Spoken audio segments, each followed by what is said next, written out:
Graça e paz, meu irmão, minha irmã da Igreja Presbiteriana em Rio da Prata. Estamos aqui mais uma vez, pela graça de Deus, para falarmos a respeito do livro aos Hebreus. O livro que nós já temos comentado aqui, por conta do estudo que nós começamos a fazer às sextas-feiras, o estudo dos jovens, os jovens valentes aqui da Igreja Presbiteriana em Rio da Prata. E hoje nós vamos falar a respeito do capítulo 2, versículo 1, que é um capítulo que fala sobre a permanência do varão, a permanência do seguidor de Cristo no foco, a permanência dele para a soberana vocação do mesmo, que é a salvação. Antes, gostaria de pedir que a nossa irmã Vitória nos eleve a Deus em uma oração. Oremos. Pai, mais uma vez nós estamos aqui para ouvir e falar sobre o Senhor, e não há coisa mais prazerosa que isso. Nós te agradecemos por essa oportunidade, nós te agradecemos por essa carta aos Hebreus, que é tão cheia de coisas novas para nós aprendermos. Nós te pedimos, Senhor, a tua boa mão, para que a tua boa mão nos guie nesse momento. Ilumina, Senhor, as nossas mentes, nos traz à memória o que mais nos marcou, o que mais nos tocou enquanto nós estudávamos essa carta. Esteja com a sua graça sobre nós e sobre cada um que está tendo a oportunidade de ouvir sobre esse estudo. Em nome de Jesus, amém. Amém. Então, a carta aos Hebreus, ela é interessante, como já foi falado aqui nos estudos passados, porque ela é um tratado teológico, né? Muito chamado pelos teólogos como um tratado teológico. Alguns outros teólogos também chamam a carta aos Hebreus do quinto evangelho. Por que o quinto evangelho?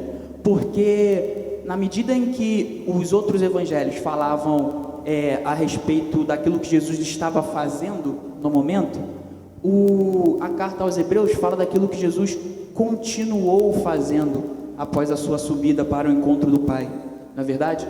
E isso que ele continuou fazendo é o que faz com que a gente permaneça nele, é o que faz com que a gente continue servindo a ele, não é verdade?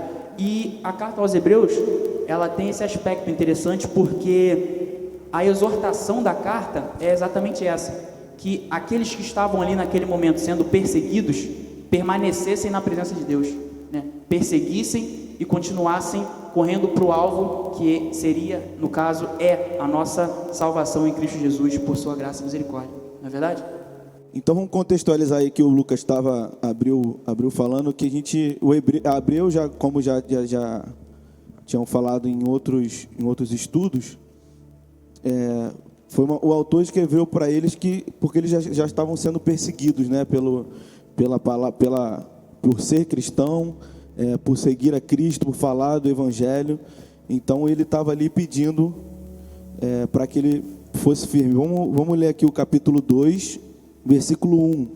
Por esta razão importa que nos apeguemos com mais firmeza às verdades ouvidas, para que delas jamais nos desviemos.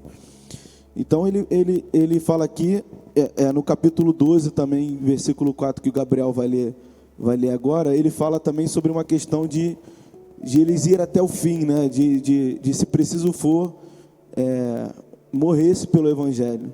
Leia o Gabriel para a gente possa abrir aqui. Porque na luta contra o pecado, vocês ainda não tiveram de combater até a morte. Isso, nesse pecado aqui, né, nesse contexto, o pecado nesse sentido era o abandono da fé. Muitas pessoas já estavam retrocedendo ao Evangelho, né, voltando às práticas judaicas, já que era aceita, né, já era aceita pelos romanos da época, mas o cristianismo ainda não, ainda tinha e por muitos anos iam ser perseguidos, né?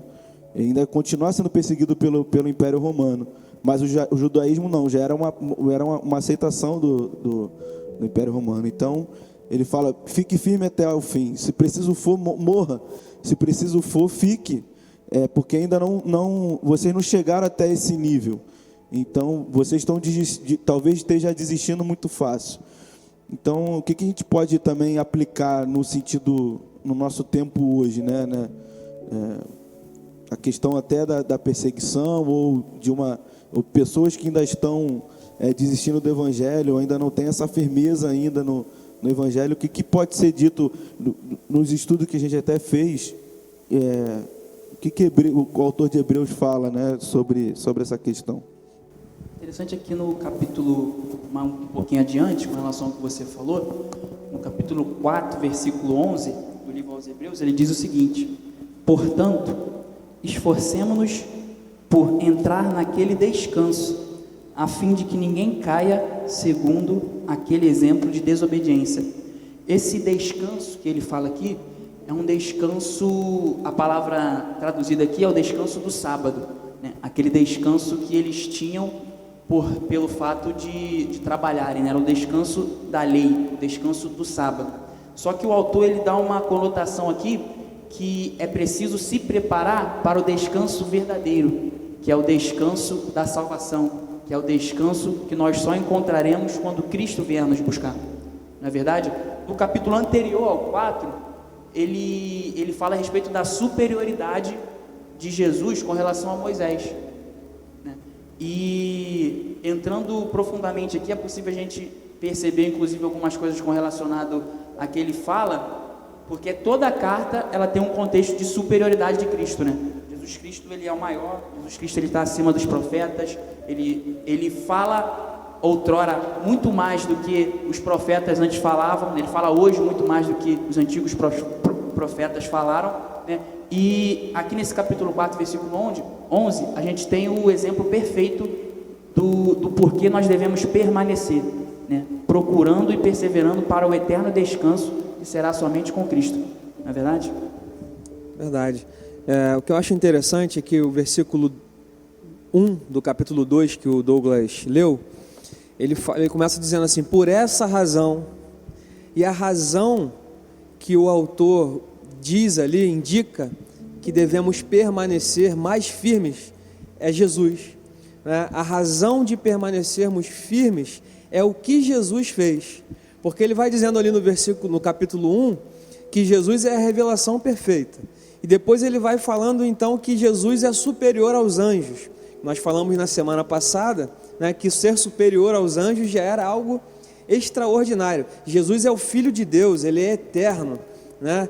Então, e Jesus se revelou de forma especial, e eles vinham ouvindo a respeito daquilo que Jesus fez, né, das promessas daqueles que viveram com Jesus, né? Eles ouviram essas palavras, as palavras que o autor ouviu, o autor de Hebreus, ele ouviu dos apóstolos, daqueles que viveram com o Filho de Deus encarnado. Então, a razão para permanecermos firmes, fiéis, é aquilo que Jesus fez nas nossas vidas, né? E ele se revela a nós hoje de forma especial, né? Através do Espírito Santo, pela palavra, Jesus se revela a nós de forma perfeita. A revelação que temos de Jesus hoje em nós é perfeita, é excelente, né? É superior a todas as coisas, e por isso nós podemos permanecer fiéis a essas verdades, porque o Espírito Santo de Deus fala aos nossos corações através da palavra, e ele testifica aos nossos corações que somos filhos de Deus. E a gente, sabendo que é filho de Deus, né, salvo, lavado, remido pelo sangue de Jesus, livre do poder do pecado, nós temos a esperança da vida eterna. Nós temos a segurança, né, a firmeza de uma fé que não pode ser abalada por nada que possa acontecer. Nenhum tipo de acontecimento, nenhum tipo de circunstância pode abalar a nossa fé por aquilo que Jesus fez, né, por aquilo que o Espírito Santo de Deus faz em nossos corações. Eu acho que o que acontece muito com a gente, né, como foi falado em alguns vídeos passados, é que a gente vive num mundo com muitas incertezas, né? E o Senhor Jesus, ele é uma certeza. Ele traz a paz, né? A paz para aquela coisa de o que eu vou fazer quando isso aqui acabar? O que tem além disso? Será que eu vou ficar sofrendo o tempo todo, né? E Jesus, ele vem e ele cala essa tempestade. E assim, quando a gente volta, né, nas cartas que Paulo escreveu, as cartas de Hebreus também, nos evangelhos, a gente vê um pouquinho do que Jesus é, né? E aí ele se revela a nós dessa forma perfeita, como você falou, mas a gente quer mais. E isso é bom, porque Deus tem mais. Só que às vezes a gente confunde a paz que o Espírito Santo de Deus nos dá com o silêncio. E Deus nunca não vai ter nada para oferecer. E eu acho que a gente se perde muito e deixa de permanecer, deixa de buscar, deixa de se agarrar nisso, porque a gente pensa que não tem mais nada de novo para acontecer, não tem mais nada de novo para aprender, tudo que você poderia saber, você já sabe. E isso é um engano terrível, porque Jesus Cristo é eterno e Ele colocou a eternidade no nosso coração.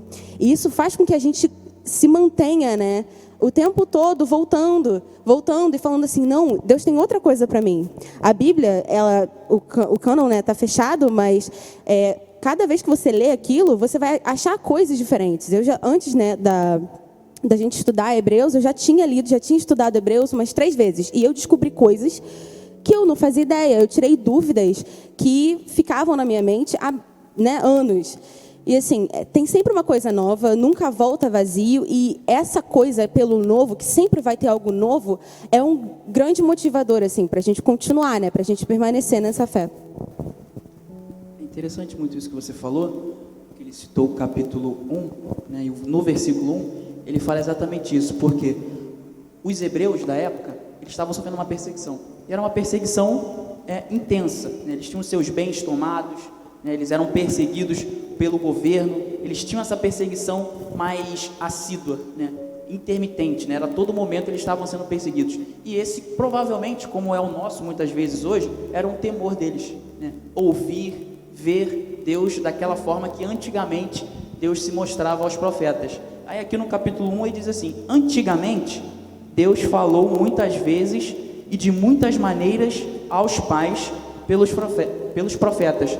Aí quando você analisa antigamente, quem falou? Deus falou. Quantas vezes? Muitas vezes e de muitas maneiras pelos profetas. Mas aí ele, aqui no versículo 2 ele fala, porém, nesses últimos dias nos falou pelo Filho, a quem constituiu o herdeiro de todas as coisas e pela qual também fez o universo, né? Então esse Deus que antigamente falara pelos profetas muitas e muitas e muitas vezes, continua, meu irmão, falando comigo e falando contigo. Ele continua tendo e sendo a perfeição do amor de Deus para nós. O sacrifício de Jesus feito na cruz é a mensagem exata que todos nós precisamos divulgar e nos lembrar todos os dias. Assim como o salmista dissera, renova em mim, Senhor, a alegria da tua salvação, porque nós precisamos lembrar desse sacrifício que Ele fez por nós, porque Ele está a todo momento conosco, não é verdade? Amém. Então, nós começamos a falar a respeito de permanecer, né? E o que é importante, né? A palavra de Deus diz que a fé vem por ouvir e ouvir a palavra de Deus. Então, para permanecermos na fé, nas verdades, nós precisamos meditar na verdade, ouvir a palavra de Deus, meditar na palavra de Deus, porque a palavra de Deus é interessante que já encerrando, né, esse estudo, ela diz ali no capítulo 4 que a palavra de Deus é vida, é a vida de Deus, né? Então nós precisamos meditar na palavra de Deus, nos encher da palavra de Deus, para que a nossa fé seja fortalecida, para que nós sejamos reanimados quando estamos desanimados, para que sejamos acalentados quando precisamos de um acalento, sejamos reanimados, alegrados quando estamos entristecidos, porque são tesouros que não têm fim. A palavra de Deus, ela não, como a Vitória foi dizendo aqui, são tesouros que não acabam, né? A cada vez que a gente se volta para a palavra de Deus, Deus tem mais para falar aos nossos corações. Então, precisamos permanecer fiéis à palavra, por isso precisamos permanecer na palavra, meditando e nos enchendo da palavra de Deus. Que o Senhor te abençoe, meu irmão e minha irmã, nesse dia, e nós vamos mais uma vez orar, e logo em seguida estaremos louvando a Deus. Pedir ao Lucas que esteja encerrando esse estudo com uma oração.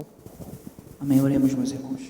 Senhor Deus e Pai, Pai de nosso Senhor e Salvador, nós queremos nesse momento te agradecer, Pai, te agradecer por tua misericórdia, te agradecer por o Senhor nos escolheu e nos resgatou, Pai. Nós estamos aqui hoje por tua graça, porque tivemos e recebemos o teu entendimento de que nós devemos caminhar em tua direção, permanecermos firmes, meu Pai amado, para a soberana vocação que tu nos deste, que é esperar a tua vinda, Senhor. por sermos salvos por Tua graça, por sermos salvos porque o Senhor morreu por nós e ressuscitou e decidiu nos escolher, Pai amado, pelo Seu amor. Muito obrigado por Sua graça que tem nos acompanhado a todo esse momento.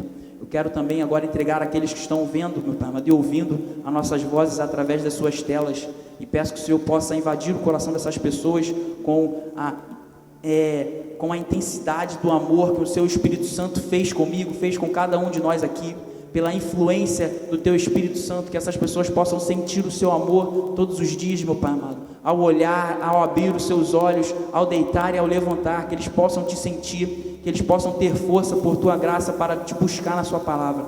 Pai, em nome de Jesus, muito obrigado porque o Senhor nos dá vida e vida com abundância. Muito obrigado porque o Senhor nos responde através da Tua palavra. Muito obrigado porque o Senhor nos dá a paz que excede, que transcende, que ultrapassa todo e qualquer entendimento, Pai. Muito obrigado porque o Senhor já nos deu a vitória. Muito obrigado porque o Senhor retornará e virá nos buscar, Senhor. Muito obrigado por Tua graça. Muito obrigado por tudo. É o que eu Te peço e Te agradeço em nome de Jesus. Amém e amém, Senhor.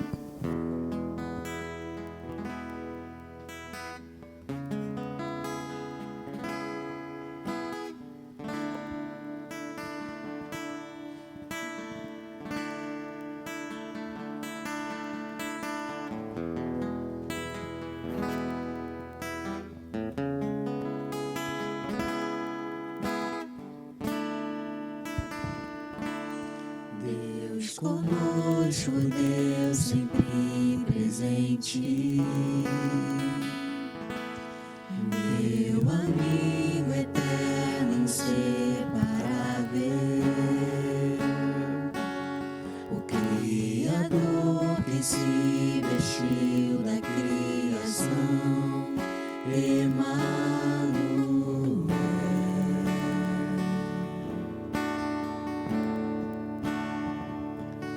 Deus conosco, Deus sempre presente,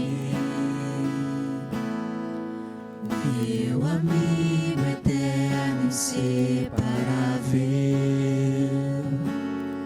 o Criador que se vestiu da criação, Emmanuel.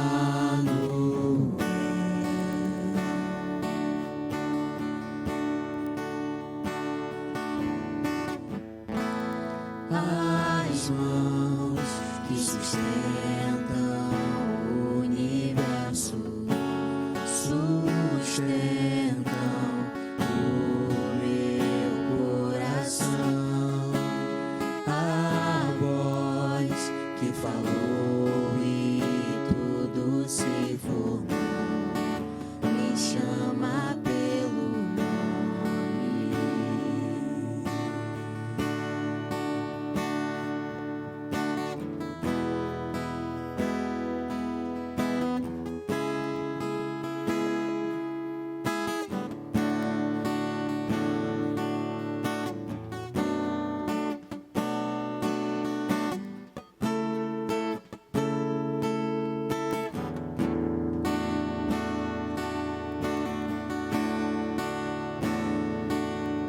Deixou sua glória, se esvaziou,